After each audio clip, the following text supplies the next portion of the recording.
नमस्कार, स्वागत है आप सभी का देवभूमि समाचार में। मैं आपके साथ निकिता कश्यप। बुलेटिन की शुरुआत करते हैं। उत्तराखंड राज्य जनजातीय महोत्सव 2026 के अवसर पर मुख्यमंत्री पुष्कर सिंह धामी ने कार्यक्रम में प्रतिभाग किया और जहां इस महोत्सव में बड़ी संख्या में लोग मुख्यमंत्री पुष्कर सिंह धामी का गर्मजोशी से स्वागत करते हुए नजर आए और जहां मुख्यमंत्री पुष्कर सिंह धामी ने प्रदेश के संस्कृति के संरक्षण संवर्धन के प्रति अपनी प्रतिबद्धता को जताया, तो वहीं उन्होंने कहा कि जनजातीय समाज के उत्थान के लिए उनकी सरकार निरंतर प्रयासरत है और इसके तहत विभिन्न योजनाओं को लागू किया जा रहा है जो जनजातीय समुदाय के सामाजिक, आर्थिक और शैक्षिक उत्थान में सहायक है। तो वहीं मुख्यमंत्री पुष्कर सिंह धामी ने जनजातीय समाज के कल्याण के लिए भी सरकार की ओर से किए जा रहे कार्यों की जानकारी दी और आगामी योजनाओं की दिशा पर भी उनकी ओर से प्रकाश डाला गया।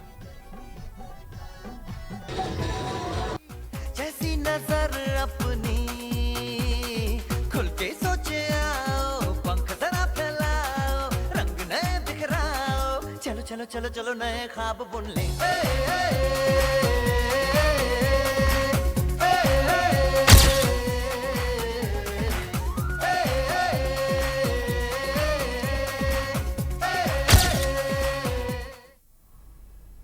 खबर देहरादून से है, जहां आयोजित राज्य जनजातीय महोत्सव 2026 में मुख्यमंत्री पुष्कर सिंह धामी ने प्रतिभाग करते हुए जनजातीय समाज के समग्र विकास के लिए सरकार की प्रतिबद्धता को दोहराया और जहां उन्होंने इस दौरान संबोधित भी किया। इस दौरान क्या कुछ उन्होंने बातें कही, आप सुनिए।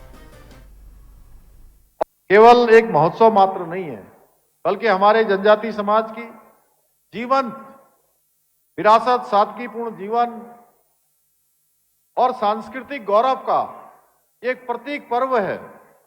मुझे खुशी है कि ये महोत्सव हमारे जनजातीय भाई बहनों की जो पीढ़ियों से सजोई गई विरासत है, लोक परंपराएं हैं, संस्कृति है, उसको एक लोकप्रिय मंच प्रदान करता है। जनजातीय समाज हमारी लोक विरासत का बहुत अभिन्न हिस्सा है। इसके साथ साथ भारतीय संस्कृति की समृद्ध विविधता और प्राचीन परंपराओं का एक सशक्त आधार भी है, एक फाउंडेशन, एक नींव है, क्योंकि जनजातीय समाज प्रकृति के साथ संतुलित जीवन जीते हुए जो हमारा पारंपरिक ज्ञान और सामूहिक जीवन शैली के माध्यम से हमारे सह अस्तित्व और सतत विकास, इसका एक मार्ग दिखाने का काम भी जनजातीय समाज करता है। अब खबर नैनीताल से है, जहां शहीदों के सम्मान में 6 शहीद द्वारों के निर्माण की मंजूरी दे दी गई है। आपको बता दें कि यह निर्माण सैनिक कल्याण मंत्री गणेश जोशी की अध्यक्षता में आयोजित समीक्षा बैठक में लिया गया और जहां मंत्रियों ने अधिकारियों को निर्देशित किया है कि शहीदों के नाम पर बनने वाली इन द्वारों के निर्माण के कार्य को शीघ्र ही पूरा किया जाए ताकि वीर जवानों को सम्मानित किया जा सके, तो वहीं उनकी स्मृति को भी सहेजा जा सके। बताते चले कि बैठक में प्रदेश भर में सैनिक कल्याण से जुड़े अन्य मुद्दों पर भी चर्चा की गई। मंत्री ने 35 सैनिक विश्राम गृहों के उन्नयन कार्यों में तेजी लाने के निर्देश दिए और साथ ही साथ हल्द्वानी में 150 कमरों वाले छात्रावास के निर्माण की तैयारी भी तेज करने को कहा गया। इसके अलावा आपको बताते चलें कि पूर्व सैनिक के लिए रोजगार मेले आयोजित करने और भूमि धोखाधड़ी रोकने के लिए भी सख्त तंत्र विकसित करने के निर्देश दिए गए हैं ताकि सैनिकों और उनके परिवारों को बेहतर सुविधाएं मिल सके।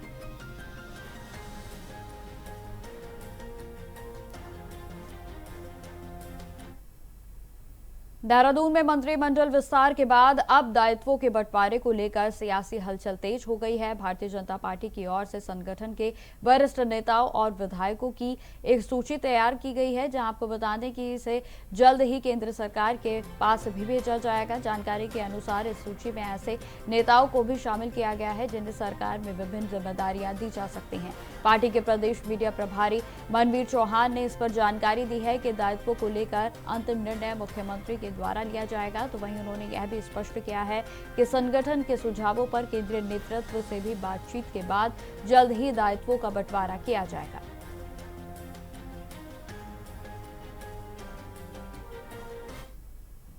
देखिए, भारतीय जनता पार्टी में सरकार के कार्यों को आम जनता तक उसका अधिक से अधिक लाभ मिले, इसको लेकर के एक परिपाटी रही है कि जो हमारे वरिष्ठ कार्यकर्ता हैं, वरिष्ठ पदाधिकारी हैं, उन लोगों को सरकारी जो हमारे निगम हैं, चाहे परिषद हैं, चाहे बोर्ड हैं, उन सभी में उनको कार्य दिया जाता है और वो सरकार के कार्यों को आम जनता तक पहुंचाने का काम करते हैं। इसको लेकर के पूर्व में भी कुछ वरिष्ठ कार्यकर्ताओं को दायित्व दिए गए हैं और आगे भी संगठन स्तर पर इस पर विचार किया गया है कि जल्द ही दायित्व वरिष्ठ लोगों को दिया जाएगा। उत्तराखंड के चारधाम में गैर सनातनियों के प्रवेश को लेकर पहले से जारी बहस के बीच अब गंगाजल और गोमूत्र के बीच भी बहस और सियासत देखने को मिल रही है। जी हां, आपको बता दें कि इस मुद्दे ने धार्मिक परंपराओं और सामाजिक समावेशन को लेकर नई चर्चा को छेड़ दिया है और जिस पर विभिन्न राजनीतिक दल अपनी अपनी प्रतिक्रियाएं दे रहे हैं, तो वहीं कांग्रेस के वरिष्ठ विधायक काजी निजामुद्दीन ने इस पर सख्त प्रतिक्रिया देते हुए कहा कि धामों में कौन आएगा और कौन रहेगा, इसका निर्णय वहां के पुजारी और तीर्थ पुरोहितों को करना चाहिए। उन्होंने यह भी कहा है कि इस तरह के मुद्दों का चुनावी समय में उठाना संदेह पैदा करता है और इसे राजनीतिक दृष्टि से भी देखा जा रहा है। बनाएं, उसको जारी करें। चुनाव से पहले इस तरह की बातें करना सीधा पॉलिटिकल एजेंडा दर्शाता है। मैंने पहले भी एक बात कही कि ये एक बैठकर इनको अपने मानक बनाएं, उसको जारी करें, उसको पालन करें। ये सामाजिक, राजनीतिक किसी इशू नहीं है, ये एक धार्मिक विषय है। धार्मिक विषयों पर अपने गाइडलाइंस सीधे डिफाइन करें, लेकिन टाइमिंग पॉलिटिकल करेंगे तो पॉलिटिकल टाइमिंग पर तो पॉलिटिकल टिप्पणियां फिर होंगी। देहरादून में कांग्रेस के विधायक प्रीतम सिंह ने आवास पर एक बड़ी सभा बुलाई, जहां विधानसभा क्षेत्र चक्राता के विभिन्न गांवों से दर्जनों लोगों ने कांग्रेस पार्टी की सदस्यता ग्रहण की है। जानकारी देते चलें कि विधानसभा चक्राता के विकासखंड कालसी व चक्राता के अंतर्गत ग्राम खबऊ, लाखा मंडल और धेना के साथ साथ सकरोल से भी दर्जन भर लोगों ने कांग्रेस का हाथ थामा और जहां चक्राता के विधायक प्रीतम सिंह की उपस्थिति में कांग्रेस पार्टी की नीतियों में आस्था व्यक्त करते हुए लोगों ने कांग्रेस की सदस्यता को ग्रहण किया।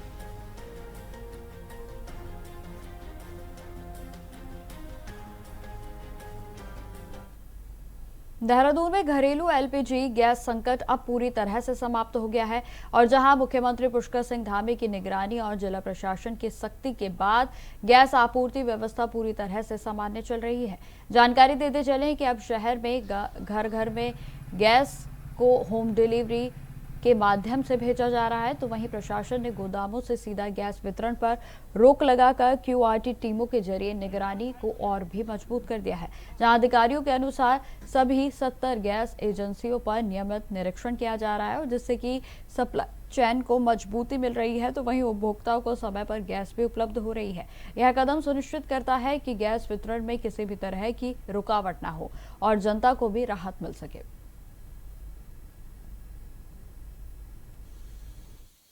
गैस की वितरण व्यवस्था के लिए हमने 4 चरणों पे काम कर रहे हैं। एक तो जो गैस की बुकिंग है कंज्यूमर्स वो सरलता से कर पाएँ, इस पे काम किया गया है। और इसके बाद जो हमारे जनपद में 70 गैस एजेंसियाँ हैं, उनके माध्यम से जिलाधिकारी महोदय देहरादून के निर्देशों पर 30 अधिकारियों की माइक्रो लेवल पर एजेंसी वार ड्यूटी लगाई गई है और वो ये सुनिश्चित करा रहे हैं कि कोई भी गैस एजेंसी पर गोदाम पर गैस का वितरण ना हो।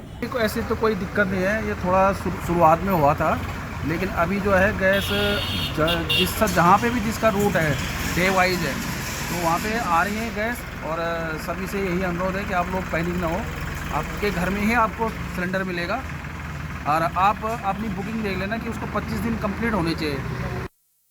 उत्तर भारत में वार्षिक चैती मेले का शुभारंभ भक्ति और उत्साह के साथ हो चुका है, जहां आपको बता दें कि इस अवसर पर मां बाल सुंदरी देवी की दिव्य पालकी की यात्रा भी निकाली गई है और जहां गाजे बाजे के साथ हजारों श्रद्धालु इस यात्रा में शामिल हुए और जिसकी अद्भुत तस्वीरें आप देख सकते हैं। तो वहीं आपको बता दें कि भक्तों ने पूरे श्रद्धा भाव से देवी के दर्शन किए, तो वहीं पूजा अर्चना कर उनका आशीर्वाद प्राप्त किया।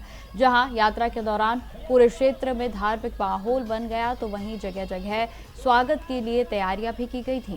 मेले में दूर दूर से आए श्रद्धालुओं की भारी भीड़ देखने को मिली, जिससे आयोजन स्थल पूरी तरह से भक्तिमय हो गया।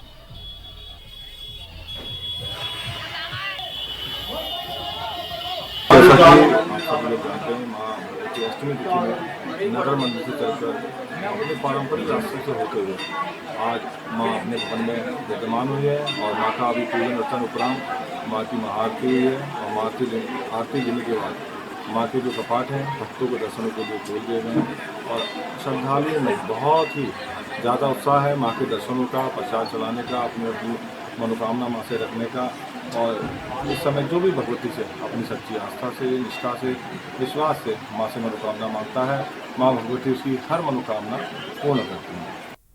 अब खबर बागेश्वर से है, जहां पहाड़ के दूरस्थ गांवों में स्वास्थ्य व्यवस्थाओं पर लगातार सवाल खड़े होते हुए नजर आ रहे थे और जहां खासकर की हड़बाड़ सहित अन्य गांवों में जहां ग्रामीणों और जनप्रतिनिधियों का आरोप है कि महीनों से यहां तमाम जो स्वास्थ्य को लेकर कमियां हैं वो नजर आ रही हैं और जहां ग्रामीणों का कहना है कि सड़क किनारे स्थित गांवों में तो नियमित टीकाकरण भी नहीं हो पा रहा, लेकिन जो गांव सड़क से दूर हैं वहां छोटे बच्चों को टीकाकरण के लिए दूर दराज के केंद्रों पर भी पैदल जाना पड़ता है और इस यात्रा में उन्हें सैकड़ों रुपए भी खर्च करने पड़ते हैं। तो वहीं इससे गाँवों में नाराजगी बढ़ गई है। तो वहीं आपको बताते चले कि लोग स्वास्थ्य सेवाओं की कमी को लेकर बेहद ही परेशान नजर आ रहे हैं।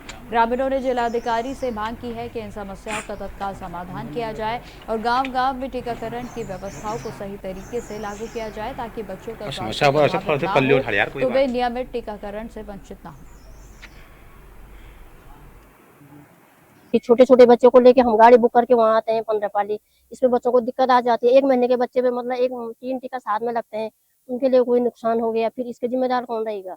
ना वो फिर मेरे को कहते हैं कि प्रधान जी आपकी व्यवस्था नहीं है, ये नहीं है, सो नहीं है। इसलिए मैं ये रिक्वेस्ट करती हूँ एनएम से कि वो हमारे गाँव में टीकाकरण के लिए आए।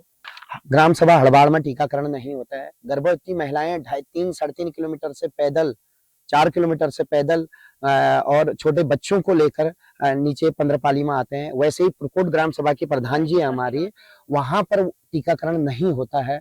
वैसे ही हमारे ग्वाड़ वहां के बीडीसी मेंबर आए हैं, प्रधान जी आए हैं, तो वहां पर भी टीकाकरण नहीं होता। वहां रोड किनारे टीकाकरण करके, किसी खंडहर मकान है वहां पर टीकाकरण करके चले जाते हैं। अब खबर रामनगर से है, जहां कोसी नदी में तराई पश्चिमी वन प्रभाग और वन विकास निगम की मिलीभगत से 10 टायरा वाहनों को खनन कार्य के लिए नदी में चलाने पर रोक लगा दी गई है।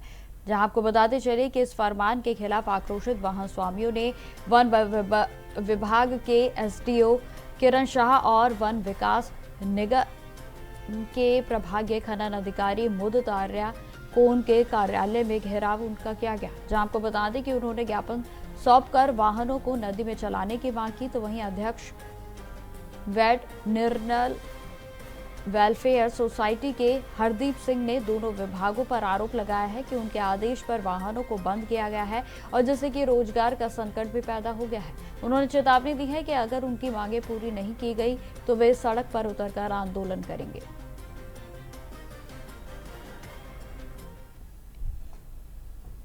खबर देहरादून से है, जहां एसएसपी के निर्देश पर पुलिस ने सघन चेकिंग अभियान को शुरू कर दिया है और जिसमें 45 शराब पीकर वाहन चलाने वालों के खिलाफ कार्रवाई करते हुए उन्हें गिरफ्तार किया गया। तो वहीं उनके वाहन भी सीज कर दिए गए हैं। जानकारी देते चले कि अभियान के तहत 1100 से अधिक वाहनों की चेकिंग की गई और जिसमें 800 से अधिक लोगों से पूछताछ की गई है। तो वहीं 116 संदिग्धों को थाने लाकर सत्यापन किया गया है और उन्हें चेतावनी भी दी गई है, जहां पुलिस ने एक्ट के तहत 76 लोगों को कार्रवाई करते हुए तो वहीं 38,000 रुपए का जुर्माना भी इस दौरान वसूला गया।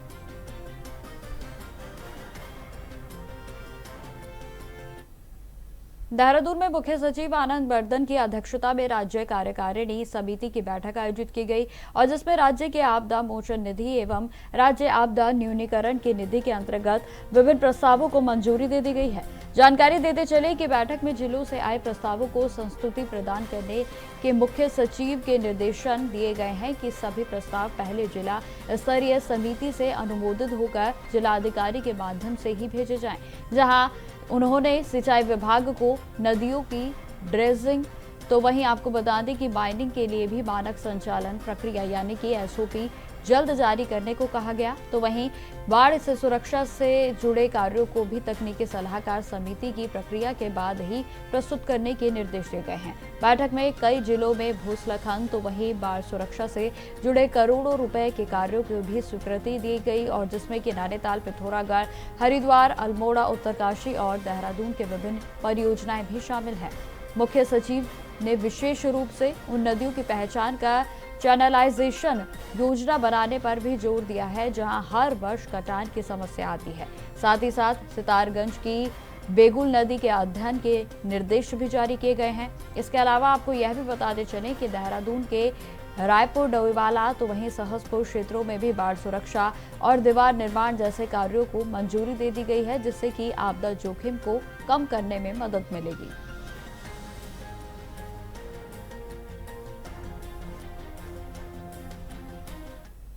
अब खबर हरिद्वार से है, जहां दिन दिहाड़े गो तस्करी का शक सामने आया और जब स्थानीय ग्रामीणों ने संदिग्ध वाहन को गोवंश ले जाने की सूचना पर 2 युवकों का पीछा किया। जहां आपको बता दें कि ग्रामीणों और गो रक्षकों ने मिलकर दोनों युवकों को घेर कर पकड़ लिया है, और जिसके बाद मौके पर तनाव की स्थिति देखने को मिली और जहां हंगामे की स्थिति भी उत्पन्न हो गई। तो वहीं सूचना मिलते ही पुलिस भी मौके पर पहुंची और जहां दोनों आरोपियों को हिरासत में लेकर स्थिति को नियंत्रित किया गया। तो वहीं घटनास्थल पर वीडियो और शिकायत सामने आई है, और जिसके बाद पुलिस ने जांच को शुरू कर दिया। तो वहीं इस घटना ने गो तस्करी और कानून व्यवस्था को लेकर गंभीर सवाल खड़े कर दिए हैं, और जहां स्थानीय लोगों ने इस मामले में सख्त कार्रवाई की मांग की ताकि भविष्य में ऐसी घटनाओं पर रोक लगाई जा सके।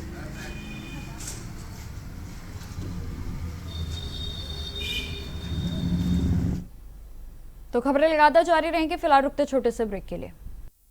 तो ब्रेक के बाद एक बार फिर से स्वागत है आप सभी का। बढ़ते हैं खबरों की ओर। खबर हरिद्वार से है, जहां सतर्कता विभाग ने बड़ी कार्रवाई करते हुए बाल विकास विभाग में चल रहे रिश्वतखोरी के खेल का पर्दाफाश कर दिया है। जी हां, आपको बता दें कि प्रमोशन के नाम पर 50,000 रुपए की रिश्वत लेते हुए सुपरवाइजर को रंगे हाथों गिरफ्तार कर लिया गया, और जहां देहरादून से आई सतर्कता टीम ने शिकायत मिलने के बाद जाल बिछाया। तो वहीं आरोपी को पैसे लेते ही दबोच लिया गया, और जिससे कि विभाग में हड़कंप मच गया है। तो वहीं इस मामले में डीपीओ कार्यालय के एक और अधिकारी का नाम भी सामने आया है, और जिसके बाद जांच का दायरा और भी बढ़ा दिया गया। तो वहीं बताते चलें कि सतर्कता टीम अब पूरे नेटवर्क की कड़ियों को खंगाल रही है, और आने वाले दिनों में और भी बड़े खुलासों की संभावना को जताया जा रहा है।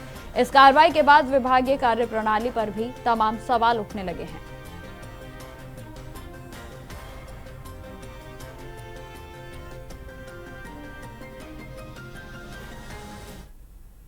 अब खबर देहरादून से है, जहां जनपद के डाक पत्थर क्षेत्र से एक दर्दनाक सड़क हादसा सामने आया।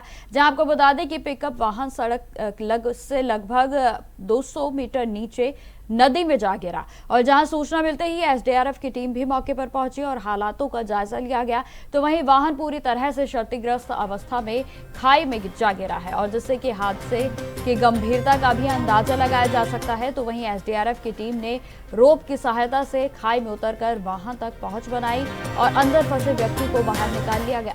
हालांकि जांच में युवक की मौके पर ही मौत की बात सामने आई है, और जहां मृतक की पहचान अजय भाटे निवासी अंबाड़ी विकास नगर के रूप में हुई, और जहां एसडीआरएफ ने शव को बाहर निकालते हुए आगे की वैधानिक कार्रवाई के लिए उसे पुलिस को सौंप दिया गया।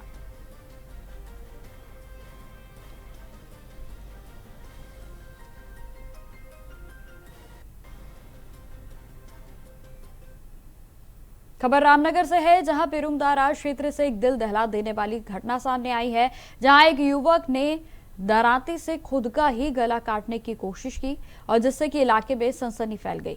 बताते चले कि गंभीर हालत में युवक को अस्पताल में भर्ती कराया गया, और जहां से उसे हायर सेंटर रेफर कर दिया गया, जहां घटना देर रात की बताई जा रही है। तो वहीं आपको बताते चलें कि सूचना मिलते ही पुलिस मौके पर पहुंची, और जहां जानकारी के अनुसार धर्मपुर आलिया पिरुमदारा निवासी प्रदीप सिंह रावत ने अपने घर के आंगन में दरांती से खुद का गला काटने की कोशिश की। घटना के समय उसकी मां घर के अंदर ही मौजूद थी, और जैसे ही उन्होंने बाहर आकर देखा तो उनका बेटा खून से लथपथ हालत में था, जहां खौफनाक कदम यह बेटे की ओर से उठाया गया है। तो वहीं मां ने तुरंत शोर मचाया और छोटे बेटे दीपक रावत को बुलाया गया, जहां दोनों ने मिलकर इसी तरह से युवक के हाथ से दरांती को छीना, लेकिन इसके बाद युवक वहां से भागकर पास के खेत में चला गया।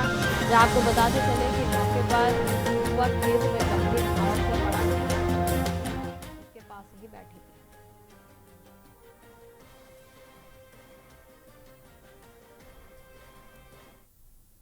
थी। अभी थोड़ी देर पहले एक पेशेंट आए थे हमारे पास, प्रदीप सिंह रावत करके, जिनकी उम्र 35 साल है, धर्मपुर के रहने वाले हैं। बताते हैं इनके साथ इनके एक भाई आए थे कि पेशेंट ने खुद अपने हाथ से दराती नामक एक अस्त्र से अपना गला काटा है। इसमें पेशेंट फिर यहाँ पर 108 की एम्बुलेंस से आया था। इसको हमने भली भांति देखा, उसका गला काफ़ी हद तक कटा हुआ था और आगे की जो बोन होती हैं, हड्डियाँ भी विजिबल हो रही थी हमको। तो पेशेंट को हमने प्राइमरी ट्रीटमेंट दिया है, उसकी भरपूर तरीके से ड्रेसिंग करी और पेशेंट को हायर सेंटर के लिए आगे रेफर कर दिया गया है। तो फिलहाल मेरे साथ इस बुलेटिन में इतना ही। देश दुनिया की तमाम खबरों की जानकारी के लिए बने रहे हमारे साथ। नमस्कार।